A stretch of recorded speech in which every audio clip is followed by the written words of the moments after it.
Hey, I'm gonna spoil y'all a little bit with another video. You guys remember, well, if you've been playing video games as long as I have, which is, I want to say since I was 4, I've been playing games for a long time. By no means am I a really big professional on it. I still suck at video games, but I have a lot of knowledge on them. You guys remember, a long time ago, a little console by the name of the PlayStation, or the PS1, whichever one you want to go with. All right, I want to take you back in time. You remember what it looked like? The console itself, the controller. Do you remember what the games were like? Games like my favorite, Legend of Dragoon, Ape Escape, Silent Hill. Okay. All right. Now I want you to look back in your past, and I want you to remember a little console called the PlayStation 2. Okay? Got it in your mind? What did that console look like? What did the controller look like? What did the games look like?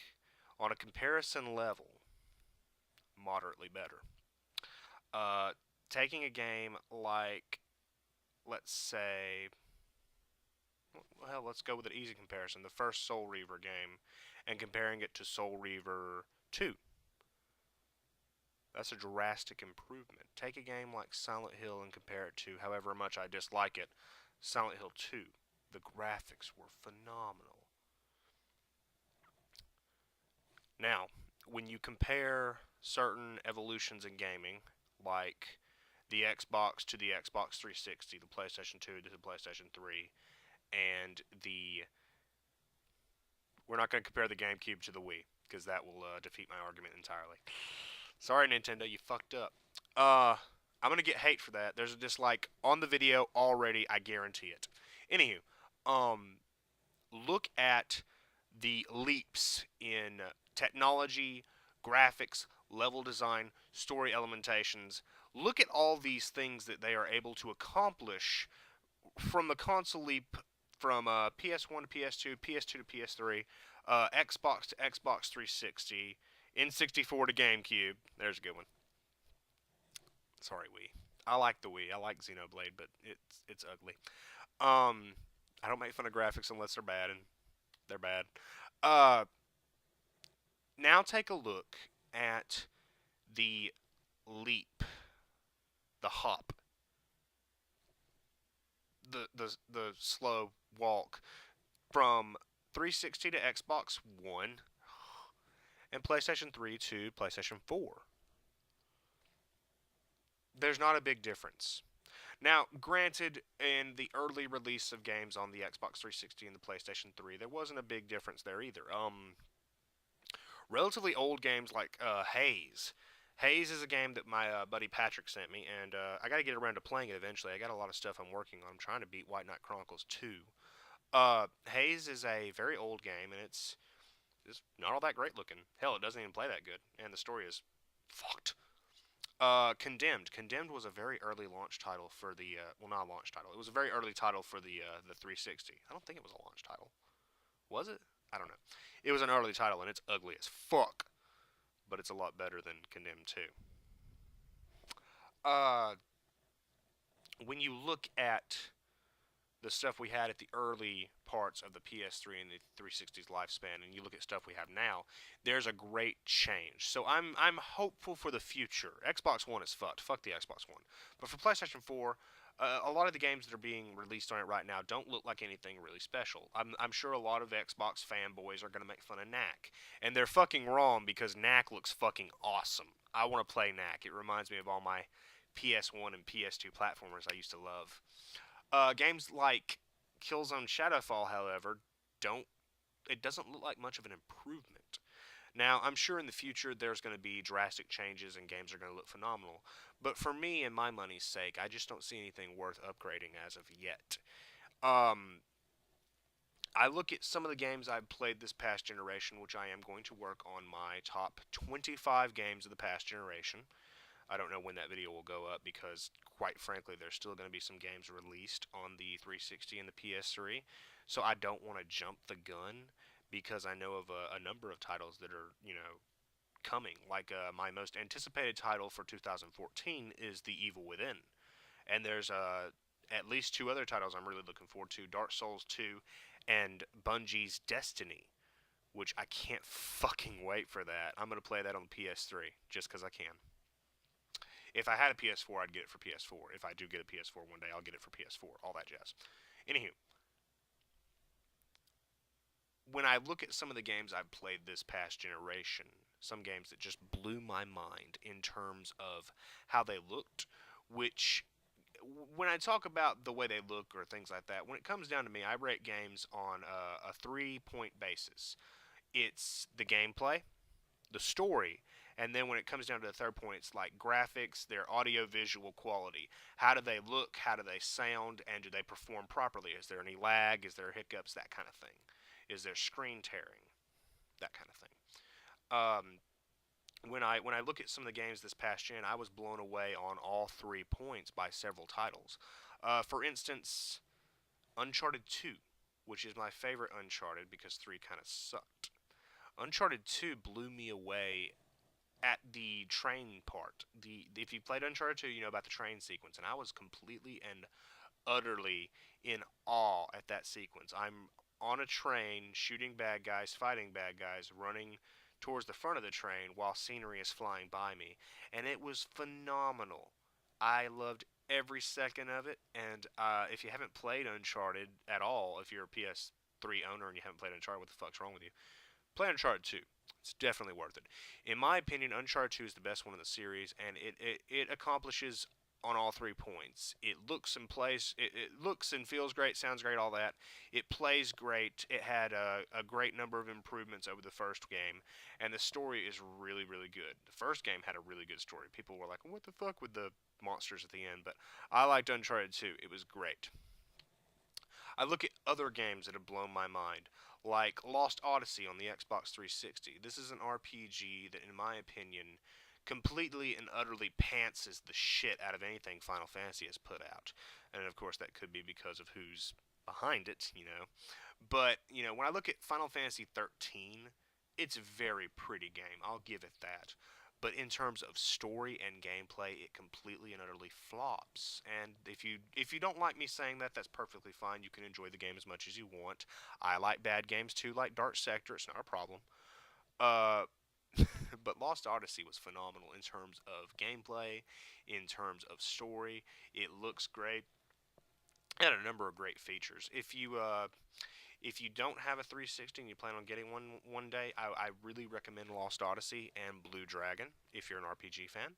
There's other RPGs I can recommend. If you want a recommendations video, fucking ask. I will recommend out the ass. But it's just I look at some of the games of this past gen and I look at how great they are, how wonderful they are, how well they play. And then I look at stuff that's supposed to be on these next gen consoles, and there's just not really that big oomph that I got. Like, even going back to PlayStation 1 and upgrading to PlayStation 2, I had games like God of War, Devil May Cry 3, which really some of the best action games you can play. If you haven't played them, check them out.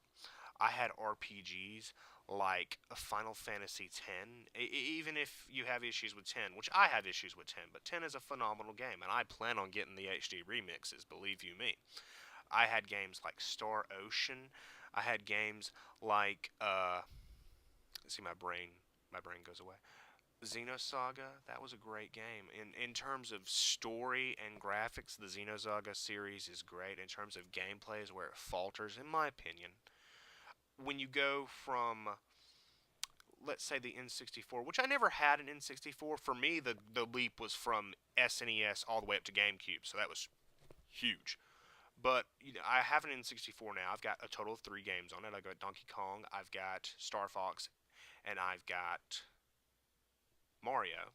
When I look at the leap from that to the GameCube, it is phenomenal. Titles like Resident Evil Zero, Killer 7, you got titles like Baten Kaitos, which I've been playing. It's actually sitting over there next to my Wii. Baten Kaitos is one game my buddy Daniel sent me. He hated it. I fucking love it. It's great. I just look at the leap, and this generation to next generation, there is no leap. It's you're not jumping a gap. You're opening a door and walking into another similar room. And it's just a situation where if you're going to upgrade to next gen, I really must recommend that you wait. Not just with the issues that a lot of people are having, but also the quality of the games themselves. My buddy Patrick already has a PlayStation 4, and he loves it, and that's good. I'm happy for him. I really am waiting for him to do his little unboxing video if he remembered to shoot it. And if he didn't remember to shoot it, he can at very least get a camera and show me the console and the controller and everything. I'm looking forward to that, Patrick. Brett Hicks Omega wants to see this. But for him, that's fine. I hope the console doesn't fuck up. I have no worries about PlayStation 4 aside from hardware issues that obviously come with a console launch. Not every single console is going to be perfect. There's going to be issues. With the Xbox One, I have no hope. I know of at least one of my friends that's getting the Xbox One, and I don't know if he even watches my videos anymore. He's so busy lately. But if you do watch my videos, you know I'm talking about you. I have the utmost respect for him, the utmost love for him. And honestly, if he goes and buys an Xbox One, I hope the best for him. I don't want to see it fuck up for him. I don't want to see any issues. But I don't trust the bloody thing. And I don't trust Microsoft, and I don't like the things they're doing. Because when I think of the Xbox One and I think of all these little kids that may or may not get this thing for Christmas, the, if they don't have internet, they are fucked. There's already videos up online of people getting the Xbox One and not being able to use it because of this or that, which it doesn't make sense because if they can upload a YouTube video, they obviously have internet, but still, not everyone has internet. Not everyone is always connected. Some people have these issues. And it's not right for a console manufacturer to basically be fucking lazy. And as opposed to removing these issues and shipping the console in a perfectly right functioning manner, even PS4 fucked this up, what with you needing to download a patch to play fucking Blu-ray DVDs and have MP3 playback, which I think the Xbox One took out, which is bullshit.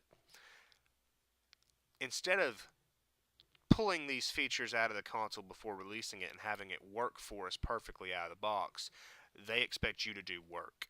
And this screams to me some of the stuff I get from PC mustard race people, like, oh, our games have mods and this and that. And I'm like, yeah, but you sometimes have to worry about your operating system, you have to worry about your RAM, things like this. You're sitting there finishing the game for them, putting in things to make the game work.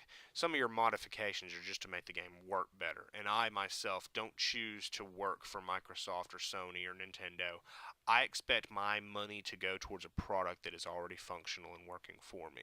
So if it's not just the hardware issues and the bullshit business tactics, it's also the fact that nothing on these next-gen consoles, as of right now, looks like it's even worth my time, and certainly not yours or your hard-earned dollars.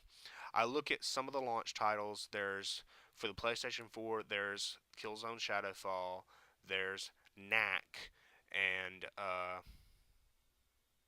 I'm really not sure of what else there is. I don't know. I haven't kept up with it. The only thing I know that's on Xbox 360 right now is I think Dead Rising, Xbox One. See, I always fuck up. The only thing I know that's on Xbox One right now is Dead Rising 3, which looks like shit, and I think Killer Instinct has been released. It's download only, which is fucked up. Dead Rising 3 looks like shit. If you're a fan of Dead Rising, you're more than likely a fan of, Dead Rising, Dead Rising 2. There's Dead Rising Case Zero, which is DLC. There's Dead Rising Off the Record, I do believe. These games have the zombie gore and fun and all that. They've got a sense of humor. They've got their ridiculous moments where you can dress your character up in an actual dress. They're funny and they're humorous. Dead Rising 3 looks a little bit like it's going to be the Gears of War for the Xbox One in the terms of its dark brown gray bullshit. There are some funny things. I see that Capcom is again teasing us with Mega Man stuff, allowing your character in Dead Rising 3 to dress up as Mega Man X. I'm waiting for Mighty Number 9. I miss Mega Man X though.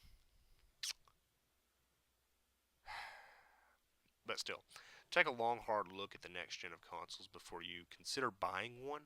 Take a look at the quality of the games, the quantity of the games, and take a look at the specs of the hardware itself. They are charging you $500 for an Xbox One and $400 for a PS4. Now, right off the bat, I'm sure the PS4 looks a little bit more appealing, and it is appealing to me. But look at them closely. And of course, if you just want to, go for a Wii U, that's perfectly up to you. Now, I get people hate that I've been making fun of the Wii U. In all honesty, the Wii U's not that bad. I dislike it for a number of different reasons. And I've already mentioned these reasons, so if you're too fucking lazy to go back through my videos, that's your problem. But in all honesty, I'm seriously considering getting a Wii U when X drops. Whatever X is, I'm gonna get a Wii U when that drops. And I remember someone making fun of me on y'all remember my Bayonetta 2 video, surely. I remember someone making fun of me on either my Bayonetta 2 video or the reply video I got from Julian. And I don't know if Julian even watches my videos. If you're a subscriber, let me know. Somebody made fun of me and said, I bet when he gets a Wii U, he'll get Bayonetta 2. You know what? Just for that comment, I'm probably never going to buy Bayonetta 2. Probably not, because I'm a cynical asshole. But I will say this in regards to Bayonetta. I hear they're remaking. They're doing Bayonetta 2 and they may remake Bayonetta 1 for the Wii U. If they do that, I'll buy both of them on the Wii U. Anywho, I hope you've enjoyed this video. I understand that it's up to each of you what you want to do with your dollars. It's up to each of you as a gamer to choose what it is you want to go with. And I have my own opinion, which does not hurt you in any way. It does not hinder you in any way. But I do ask you to take some time and think about it very carefully, because at the end of the day, your decisions aren't just for you. Your decisions get pulled into a big, huge world of corporate espionage and diabolical schemes. At the end of the day, your purchase goes towards a percentage, and that percentage affects what it is these corporations think we want. If you go out and buy a PlayStation 4, they're going to see, hey, the PS4 is popular, we should do a lot of stuff for it. If you go out and buy an Xbox One, they're going to think, hey, he's a fucking retard, and we can milk them for money. I'm sorry. Anywho, hope you've enjoyed the video, and I hope you enjoy your video game experiences, whether it's the current gen PC or the next generation of consoles. Do take care, and I will catch you guys on another video very soon.